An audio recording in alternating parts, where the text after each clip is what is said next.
నమస్కారం అండి. శృతిలెల్లు ఛానల్‌కి స్వాగతం. ఈరోజు ఈ వీడియోలో ఇందిరమ్మ ఇల్లుకి సంబంధించిన ముఖ్యమైన అప్డేట్ అయితే షేర్ చేయబోతున్నాను. వీడియోని లాస్ట్ వరకు చూడండి. సో చాలా మందికి ఈగర్‌గా వెయిట్ చేస్తున్నారు లిస్ట్ 2 గురించి. వాళ్ళ కోసమే ఈ అప్డేట్ అన్నమాట. సో ఫస్ట్ టైం చూస్తే మన ఛానల్ సబ్స్క్రైబ్ చేసుకోండి. ఇలాంటి లేటెస్ట్ అప్డేట్స్ కోసం పక్కనే ఉన్న బెల్ ఐకాన్ యాక్టివేట్ చేసుకోండి. ఇంకా లేట్ చేయకుండా టాపిక్‌లోకి వెళ్ళిపోదాం. సో ఇందిరమ్మ ఇల్లు ఎప్పుడా అని వెయిట్ చేసిన వాళ్ళందరికీ లిస్ట్ 2లో మంచి ముఖ్యమైన అప్డేట్ వచ్చిందనమాట. సో గుడ్ న్యూస్ అని చెప్పుకోవచ్చు. ఒక స్టెప్ అయితే ముందుకేసాం. లిస్ట్ 1 వాళ్ళ గురించే ఇప్పటివరకు మొదటి ప్రియారిటీ ఇచ్చారు కదా. చాలా జిల్లాల్లో లిస్ట్ 2 వాళ్ళకి ఫ్లాట్స్ కట్టినవి ఇస్తాం అని చెప్పి ఇవ్వడం అయితే లేదు అసలు.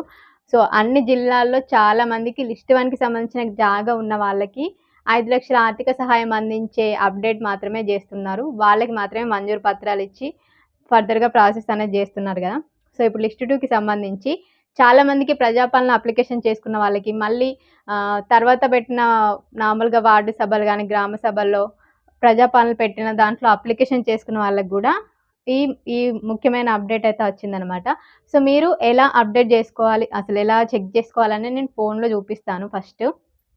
ఎవరైతే ప్రజాపాలన అప్లికేషన్ పెట్టుకున్న వాళ్ళు ఉంటారో, సో ఫస్ట్ రేవంత్ రెడ్డి గారు 6 పథకాల స్కీమ్ పెట్టినప్పుడు మనమందరం ప్రజాపాలనలో అప్లికేషన్ పెట్టుకున్నాం కదా. సో వాళ్ళందరికీ ఇన్ని డేస్ లిస్ట్ 2 వచ్చిన వాళ్ళందరికీ, అంటే ఎవరి పేరు మీద అయితే ఖాళీ స్థలం లేకుండా, ఇల్లు లేకుండా రెంట్‌కు ఉండే వాళ్ళకి గానీ, సో అట్లాంటి వాళ్ళు ఉన్న వాళ్ళందరూ అప్లికేషన్ చేసుకున్నారు కదా. వాళ్ళందరి నేమ్స్ లిస్ట్ 2కి వచ్చింది. మనం ఏదైతే ఫోన్‌లో వెబ్‌సైట్‌లో కానీ సెర్చ్ చేసుకుంటే, లేదు అంటే గ్రామ సభల్లో, వార్డు సభలో, మున్సిపల్ ఆఫీస్‌లో వాళ్ళ యొక్క జాబితాని నోటీస్ బోర్డ్ పైన పెడితే వాళ్ళ లిస్ట్ ఏంటిదని తెలుసుకున్నారు ఇప్పటికైతే.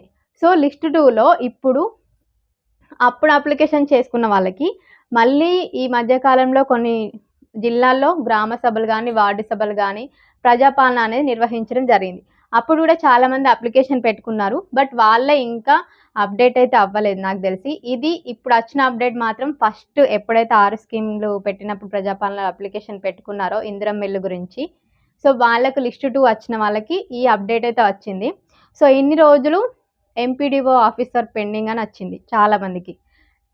సో ఇప్పుడు ఏమొచ్చిందంటే నేను మీకు పక్కన ఫోన్‌లో చూపిస్తున్నాను. ఫస్ట్ ఇంకా ఎవరికైతే లిస్ట్ 1 ఉందా, 2 ఉందా, అసలు మీ మొబైల్ నెంబర్‌తో ఎలా సెర్చ్ చేసుకోవాలి అనేది నేను వీడియోలో స్క్రీన్ రికార్డ్‌తో సహా యాడ్ చేస్తాను, చూసేయండి. సో ప్రజాపాలన అప్లికేషన్ చేసుకున్న వాళ్ళందరూ చూడొచ్చు. మీ అప్లికేషన్ వన్స్ రీచ్ అయిందనుకోండి, మన అప్లికేషన్ రీచ్ అయిందనంటే ఈ వెబ్‌సైట్‌లో మీకు సంబంధించిన డీటెయిల్స్ అన్నీ చూపిస్తుంది. అసలు మీరు ఎలిజిబులా కాదా, ఏ లిస్ట్‌లో ఉన్నారు, మీకు సంబంధించిన డీటెయిల్స్ అన్నీ ఇక్కడ కనిపిస్తాయి. సో ఇప్పుడు నేను చూపిస్తున్నానుగా వెబ్‌సైట్ ఇందిరమ్మ ఇల్లు అని గూగుల్‌కెళ్ళి ఇందిరమ్మ ఇల్లు అని టైప్ చేయండి. ఒక వెబ్‌సైట్ వస్తుంది. సో దాంట్లోకి వెళ్ళగానే అప్లికేషన్ సెర్చ్ అని కనిపిస్తుంది కదా. సో అక్కడ మనం చాలా అప్లికేషన్స్ ఉన్నాయి, ఇందులో చాలా ఆప్షన్స్ ఉన్నాయి. అప్లికేషన్ సెర్చ్‌లో 4 ఆప్షన్స్‌తో మనం సెర్చ్ చేసుకోవచ్చు. Mobile number, application number, Aadhaar card number, ration card number, ఇలా 4తో మనం సెర్చ్ చేసుకోవచ్చు అన్నమాట. నేనైతే మొబైల్ నెంబర్తో సెర్చ్ చేసి చూపిస్తున్నాం. సో మనం మొబైల్ నెంబర్ ఎంటర్ చేయగానే మనకు సంబంధించిన డీటెయిల్స్ అన్నీ వస్తాయి. లేదంటే ఆధార్ కార్డ్‌తో సెర్చ్ చేసినా మనకు సంబంధించిన డీటెయిల్స్ అన్నీ వస్తాయి. ఇప్పుడు ఇక్కడ లిస్ట్ టైప్ లిస్ట్ 2 రీమార్క్స్ కనిపిస్తుంది కదా. నాన్ పక్కా హౌసెస్ వితౌట్ హౌస్ సైట్స్, ఎవరి పేరు అంటే ఎవరైతే అప్లికెంట్ ఉంటారో, అప్లికేషన్ చేసుకున్న దరఖాస్తుదారులు ఉంటారో వాళ్ళ పేరు మీద ఎలాంటి ల్యాండ్ కానీ, ఇల్లులు కానీ ఏం లేదు అని చెప్తున్నారు ఇక్కడ. సో వాళ్ళకి సంబంధించి అప్లికేషన్ స్టేటస్ అని క్లిక్ చేయండి. ఇక్కడ దీనిపైన list 2 gazetted officer verification pending అని ఉంది. సో ఇన్ని రోజులు ఎంపీడీఓ పెండింగ్ నుంచి గెజిటెడ్ ఆఫీసర్ వెరిఫికేషన్ దాకా వచ్చింది. మళ్ళీ రీసర్వే చేసి వీళ్ళు ఎక్కడున్నారు, ఏం చేస్తున్నారు, వీళ్ళ పేరు మీద సైట్స్ ఉన్నాయా, సో బైక్స్ ఎన్ని ఉన్నాయి, అన్ని రకాలుగా చెక్ చేస్తారు మళ్ళీ సర్వే చేసినప్పుడు. సో దీనికి కావాల్సిన ముఖ్యమైన డాక్యుమెంట్స్ ఏంటి అంటే, ఇప్పుడు ఈ అప్డేట్ వచ్చింది కాబట్టి కంపల్సరీ మళ్ళీ రీవెరిఫికేషన్ అయితే స్టార్ట్ చేస్తారు. మళ్ళీ సర్వే చేస్తారు. ఏదైనా గవర్నమెంట్ స్కీమ్‌లో ఒకసారి ఫ్రీగా వస్తుందనంటే అట్టిగా ఒకసారికే వెరిఫికేషన్ చేసి, ఎంక్వైరీ చేసి రామ్మా నీకు ఇల్లు ఇస్తా అని ఎవ్వరు అనరు. ఒక 10, 20 సార్ల వెరిఫికేషన్ జరిగి వాళ్ళొచ్చి మన ఇంటికొచ్చి అన్ని డీటెయిల్స్ అడిగి ఇదంతా జరుగుతూనే ఉంటది ప్రాసెస్. అందులోను కూడా ఇన్ని సార్లు ఎంక్వైరీ చేస్తే అది ఎవరికొస్తుందో ఎవరికి రాదో కూడా మనం ఏం చెప్పలేం, తెలుసుకోలేమన్నమాట. సో ఇది ఒక అప్డేట్ మాత్రమే. దీంతోనే ఫైనల్ వెరిఫికేషన్ కూడా ఏం కాదు. సో గెజిటెడ్ ఆఫీసర్ వెరిఫికేషన్ అంటే మళ్ళీ సర్వే చేసి మళ్ళీ కలెక్టర్ దగ్గరికి వెళ్ళిన తర్వాత ఫైనల్ లిస్ట్ అనేది విడుదలవుతుంది.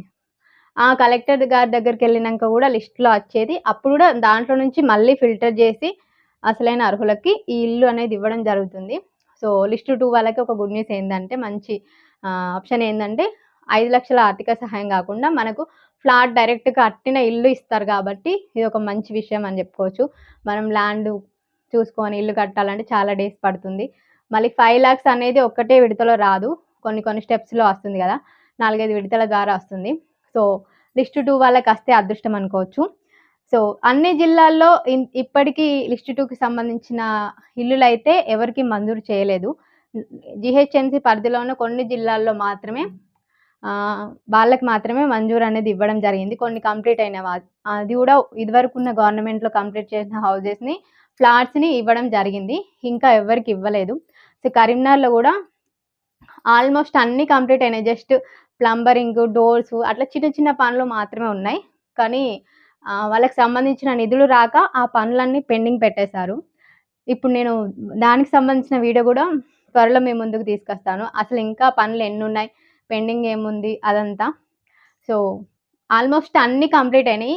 గవర్నమెంట్ కొంచెం తొందరగా పని చేసిందనుకో తొందరగా సర్వేలన్నీ కంప్లీట్ చేసి ఇవ్వాలి అనుకుంటే ఒక నెల పట్టొచ్చు చెప్పాలి అంటే. కానీ అంత ఈజీగా గవర్నమెంట్ జేయదు. సో, మనం హోప్స్ పెట్టుకోవడానికి కూడా అంత ఏం లేదు. ఎందుకంటే గవర్నమెంట్‌కి సంబంధించిన అంత ఈజీగా రావు గాబట్టి, ఈ వెరిఫికేషన్ తర్వాత కలెక్టర్ గారికి సంబంధించిన వెరిఫికేషన్ జరుగుతుంది. మళ్ళీ ఒక లిస్ట్ వస్తుంది. దాంట్లో ఫిల్టర్ జేస్తారు. సో, దీనికి సంబంధించి ఇదివరకు అడిగిన క్వెషన్సే మళ్ళీ అడుగుతారు మనల్ని.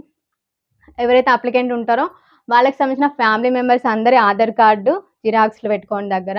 మీకు సంబంధించిన Aadhaar card, ration card and ఎవరైతే అప్లికెంట్ ఉంటారో వాళ్ళ యొక్క ఇన్‌కమ్ సర్టిఫికేట్, క్యాస్ట్ సర్టిఫికేట్ ఖచ్చితంగా ఉండాలి. అది కూడా తెలంగాణ వచ్చిన తర్వాత అప్డేట్ చేసుకున్న తర్వాత ఉన్న సర్టిఫికేట్స్ ఉండాలి. సో, ఇన్‌కమ్ సర్టిఫికేట్ అనేది ఎప్పుడైనా 1 ఇయర్‌లో తీసుకున్న ఇన్‌కమ్ సర్టిఫికేట్ ఏ అప్లికేషన్‌కైనా యూజ్ అవుతుంది. సో, మీరు ఈ లేటెస్ట్ 1 ఇయర్‌లో తీసుకున్న ఇన్‌కమ్ సర్టిఫికేట్ లేకపోతే తీసుకోండి. ఒక 2, 3 డేస్ 1 వీక్‌లో వస్తుంది మీరు తీసుకుంటే. సో, ఇంకా ఫోటోసు, బ్యాంక్ అకౌంట్ గూడా అడిగిర్రు నన్నొచ్చిన మా ఇంటికొచ్చినప్పుడు సర్వేలో అయితే. బ్యాంక్ అకౌంట్ గూడా మీరు పనిచేస్తున్న మొబైల్ నంబరు, అది గూడా బ్యాంక్ అకౌంట్‌కి లింక్ ఉన్న మొబైల్ నంబర్ ఉంటే ఆ బ్యాంక్ అకౌంట్ మాత్రమే వాళ్ళకి ఇవ్వండి. అండ్ ఇంకా జిరాక్స్ సెట్స్ గూడా తీసుకొని పెట్టుకోండి నేను చెప్పినవన్నీ. వాళ్ళు జిరాక్స్ సెట్ గూడా అడుగుతారు. సో, ఇది లిస్ట్ 2కి సంబంధించిన ముఖ్యమైన అప్డేట్. ఇంకా ఇప్పుడు ఇదొక్కటే ఫైనల్ వెరిఫికేషన్ ఈ అప్డేట్ వచ్చిన వాళ్ళందరికీ ఇల్లు వస్తుందా అంటే అది గూడా మనం ఏం చెప్పలేం. దీని తర్వాత ఇంకా జరుగుతుంది. బట్ ఇంకా తొందరగా కావాలి అని అనుకుంటే మనకు నీడ్ ఉంది ఖచ్చితంగా అవసరంగా ఉంది ఇల్లు అని అనుకుంటే మనకు సంబంధించిన వార్డ్ కౌన్సిలర్ గాని, కార్పొరేటర్స్ గాని సో, కాంగ్రెస్ ప్రభుత్వం ఎవరైనా ప్రభుత్వ నాయకులు ఎవరైనా తెలిసిన వాళ్ళుంటే వాళ్ళని ఊరికే రిక్వెస్ట్ చేస్తూ ఉండండి. మేబీ రికమెండేషన్‌లు గూడా రావచ్చు. అంటారు రికమెండేషన్స్ ఉండయని. బట్ చెప్పలేం. మనకు ఒక పని గావాలంటే మనమే తిరగాలి. సో, అలా అన్నమాట. సో, ఇది లిస్ట్ 2కి సంబంధించిన ముఖ్యమైన అప్డేట్ వచ్చింది గదా! సో, కొంతమంది కామెంట్స్ గూడా చేశారు. మీకు ఈ వీడియోలో అన్ని డౌట్స్ క్లియర్ అయినాయి అనుకుంటున్నా. Thank you so much. ఈ వీడియోలో ఇంకా మీ డౌట్స్ క్లారిఫై కాలేదంటే మీకు సంబంధించిన ఎలాంటి డౌట్స్ ఉన్నా కామెంట్స్ చేయండి. తప్పకుండా రిప్లై ఇస్తాను. దానికి సంబంధించిన వీడియో చేయడానికి ఖచ్చితంగా ట్రై చేస్తాను. ఇప్పుడు నెక్స్ట్ అప్‌కమింగ్ వీడియోలో కరీంనగర్‌లో ఇందిరమ్మ ఇల్లు ఆల్రెడీ కట్టినయి ఉన్నాయి. అవి ఇంకా ఎంతవరకు పనులు పెండింగ్ ఉన్నాయని ఖచ్చితంగా వీడియో మీరు అక్కడికెళ్ళి మీకు చూపించి ఎక్స్‌ప్లెయిన్ చేస్తాను. సో, దానికోసం ఈ వీడియో ఎవరైతే చూస్తారో కొంచెం నాకు ఎంకరేజ్‌మెంట్‌గా ఉండడానికి కోసం మీరు వీడియోని షేర్ చేయండి. మీకు నచ్చితే యూజ్‌ఫుల్ అనిపిస్తే. ఒక 50 లైక్స్ ఎక్స్‌పెక్ట్ చేస్తున్నా. ఖచ్చితంగా వీడియో నచ్చితే 50 లైక్స్ అయ్యేలా చూడండి. సో, ఫర్దర్‌గా నేను ఇంకా మంచి మంచి వీడియోలన్నీ మీకు షేర్ చేస్తాను information purpose. Thank you so much for watching. నమస్కారం.